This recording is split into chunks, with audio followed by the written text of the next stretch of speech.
under the transmission here, you're going to see, and I pointed this out before, that this, you can kind of see that screw right there. It's a plug actually. It is called the governor port right there, in between the front case and the tail shaft case. You're going to unscrew that. That's where we're going to get our pressure from, and that's where we're going to hook our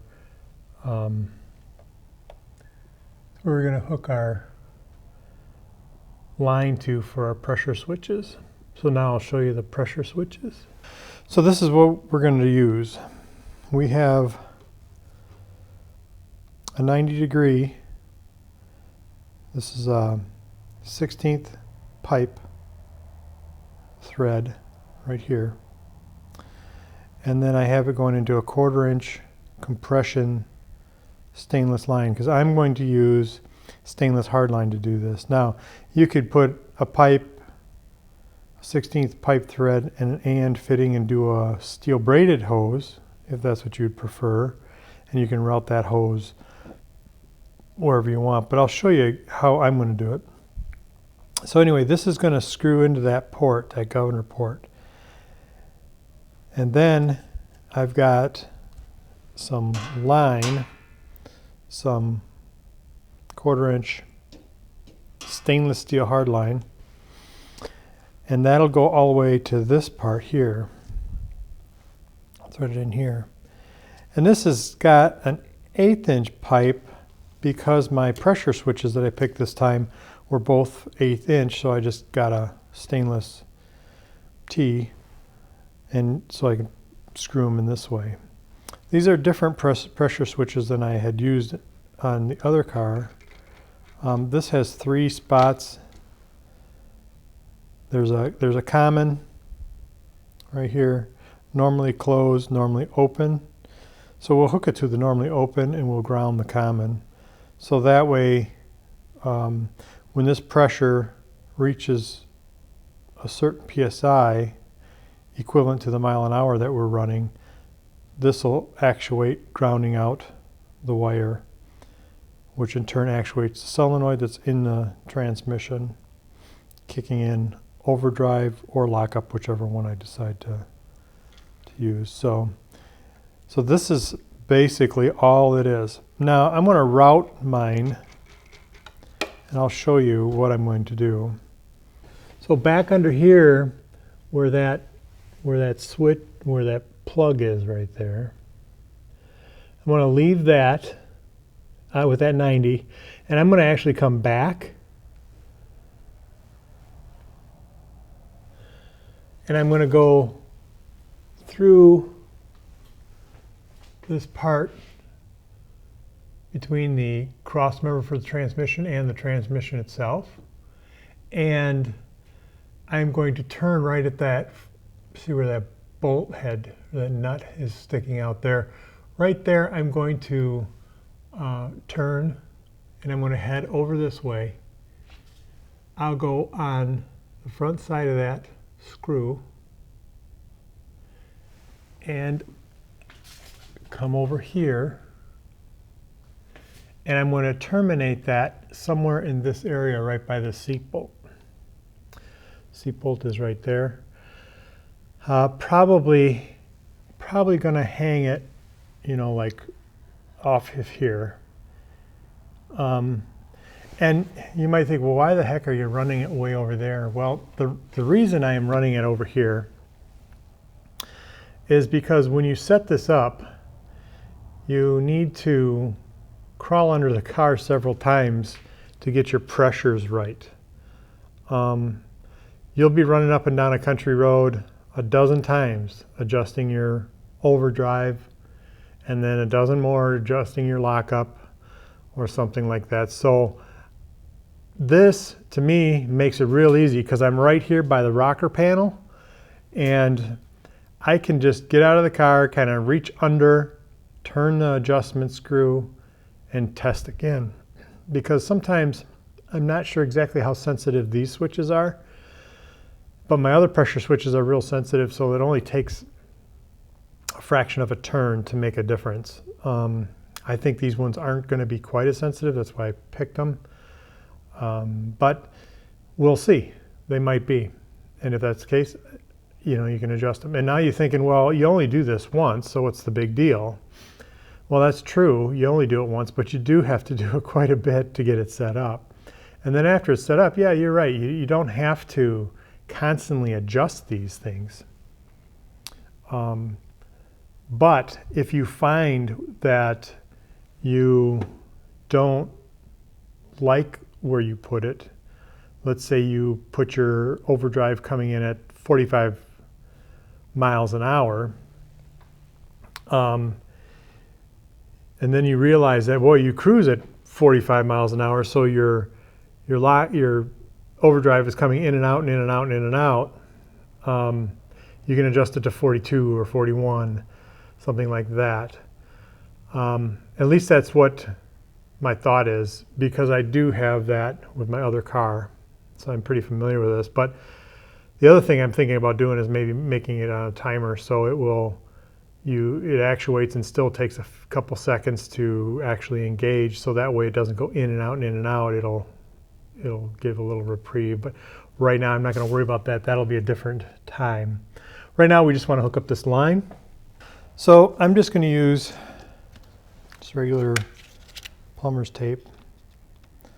You could use putty if you wanted to, I suppose, something that's for a hydraulic fluid, because the transmission is a hydraulic piece. So I'm going to take this apart. These are the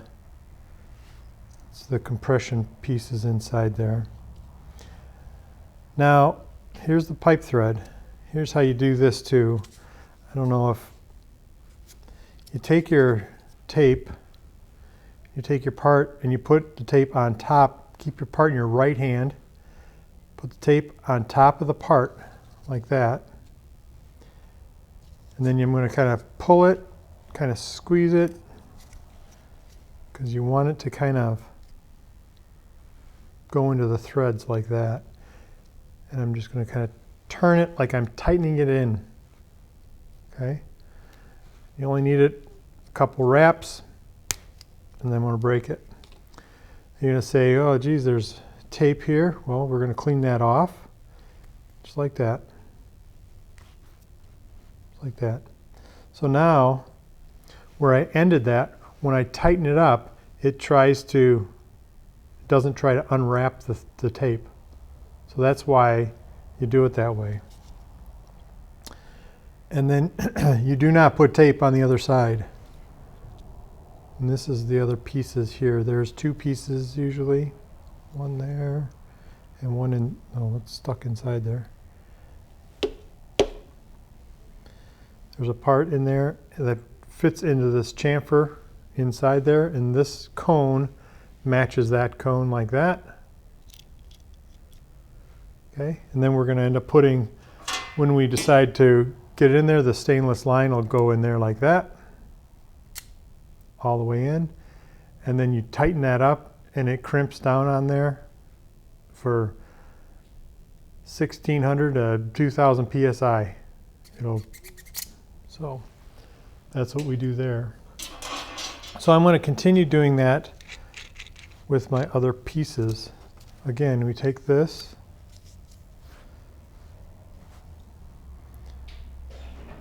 on top, and then wrap like that. Just a couple times. There.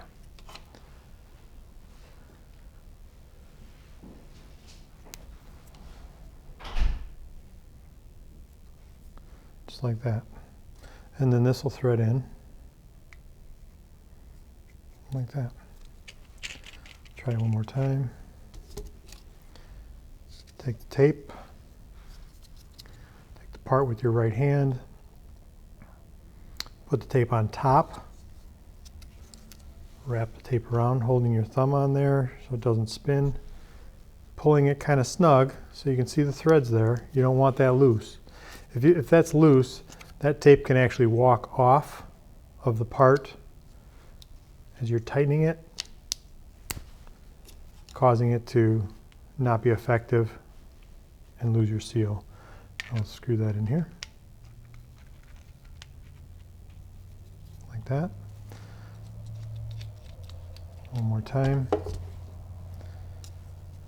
Just on the pipe thread, not on the other one. You would do this on any type of pipe thread.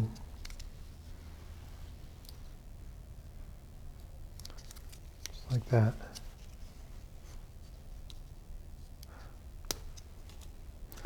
And this, make sure it's not in your whole area there. Tighten all this up. This will get tightened into the transmission, and then we'll start bending lines. Okay, I bent the line. Here's the line. See, I got a few bends in there. I just bent it with a regular bender. I'll show that. Now I'm going to put it up into the transmission here. You gotta see that light up there. I'll try to get some more. So my transmission line is going to go into here.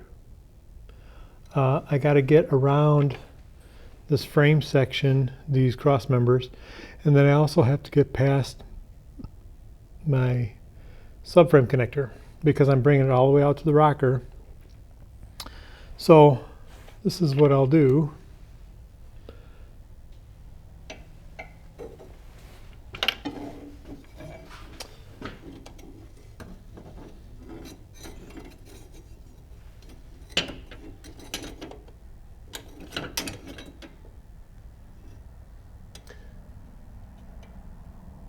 I'm going to shove this. Before I do that though, let me just kind of clean that off because I had to cut this. I usually cut it with a cutoff wheel, then you got to deburr it. Because this is stainless steel, you could use hardline, you could use steel hardline too if you wanted to. So, okay, so now that's all the way in, tight. See how that line is. See how the line, I kind of have it so it jogs around that cross member. And then I have it go right here. This is going to go above that, like that. And then it's going to terminate right by that seat. And that's where the switches will be, right there. So I have to tighten this in. I can create clamps anywhere along here. And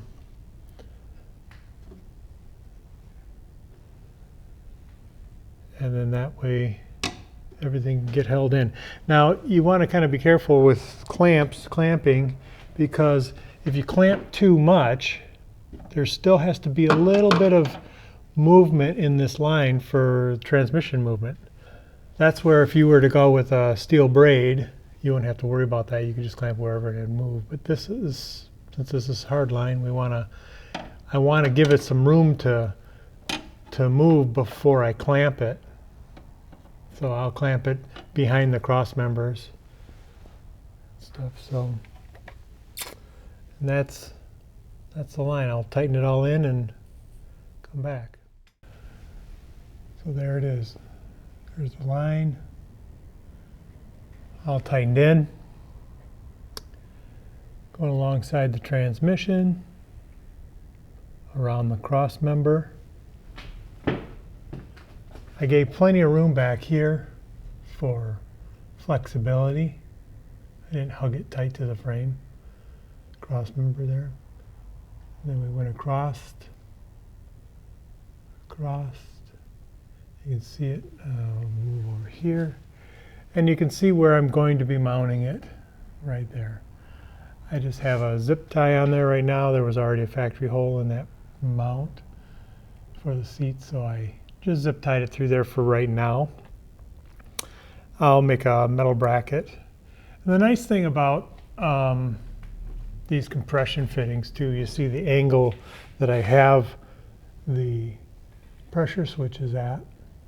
I can loosen that nut up and turn that to any angle I want. If I wanted the one straight down or over more, I purposely put it at an angle like that, so when I go out and test it, I have this frame connector here, slip frame connector here, and I would normally probably have that completely horizontal, but I think I'm going to have a harder time reaching around some of this stuff.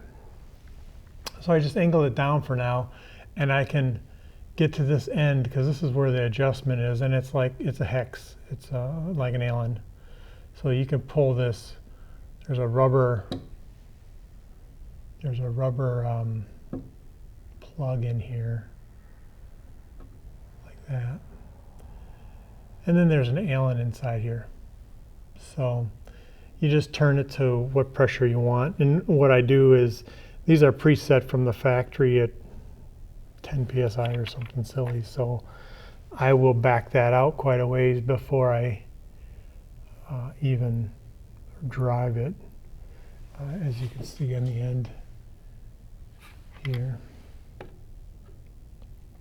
the rubber plug there. And then I'll wire this.